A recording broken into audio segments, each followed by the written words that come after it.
Když ráno stříbrný nosík vstal, osprchoval se, vyčistil si zoubky jitrocelovým listem a nakonec si pořádně zacvičil.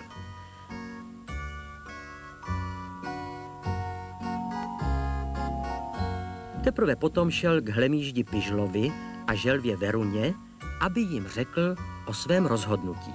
Postavím si tu u vás pěkný domeček. I cucky packy, to je moudrá řeč, ozval se Pižla.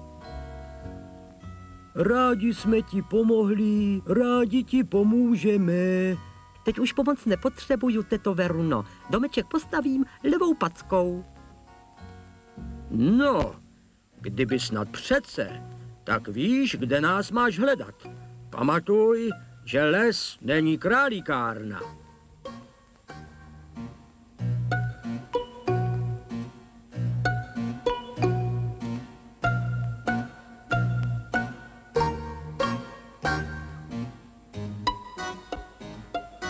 Seno, sláma, marná sláva, to není špatný nápad, jak to ti ptáci dělají, brumlal si pro sebe Nosík. Jen to musí být celé trochu větší a níž.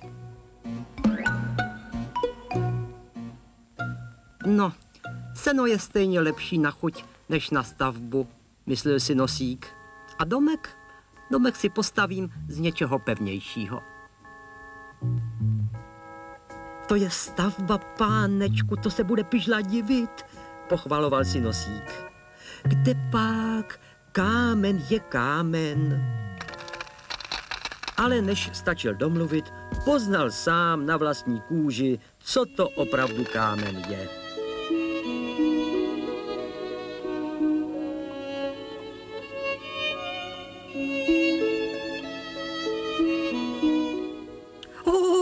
To je to pravé, zajásal Nosík, sotva si trochu schladil hlavu. Pomoc, prosím, já se topím.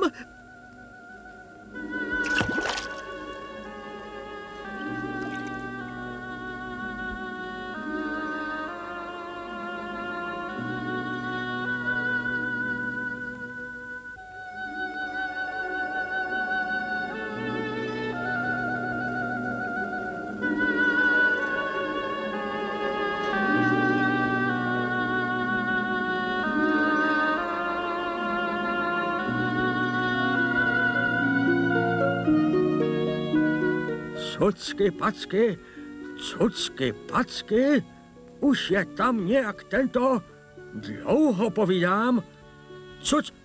Támhle je, hele.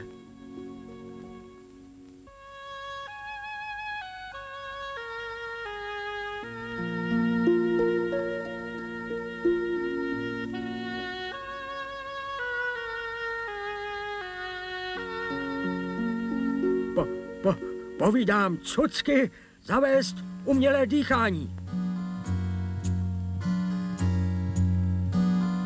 Myška Holohrycká, odhryzat lopuchový list. Musíme stříbrného Nosíka za každou cenu zachránit. Ale jak?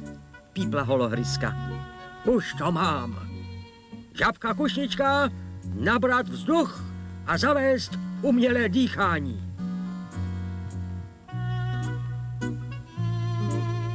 To je ono, cucky, to je ono. A ještě jednou. A ještě, nařídil hlemýžď Pižla.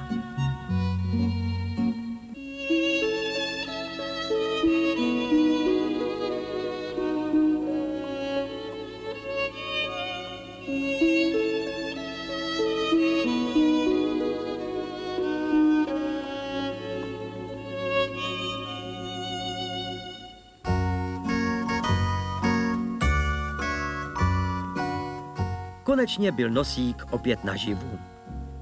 Děkoval všem a prosil Pižlu, aby se na něj nezlobil, že odmítl dobře míněnou pomoc.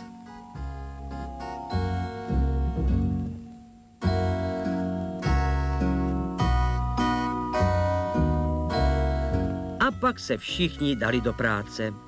Každý pomohl podle svých schopností, někdo poradil, jiný zase něco přinesl a zakrátko byl domeček hotov.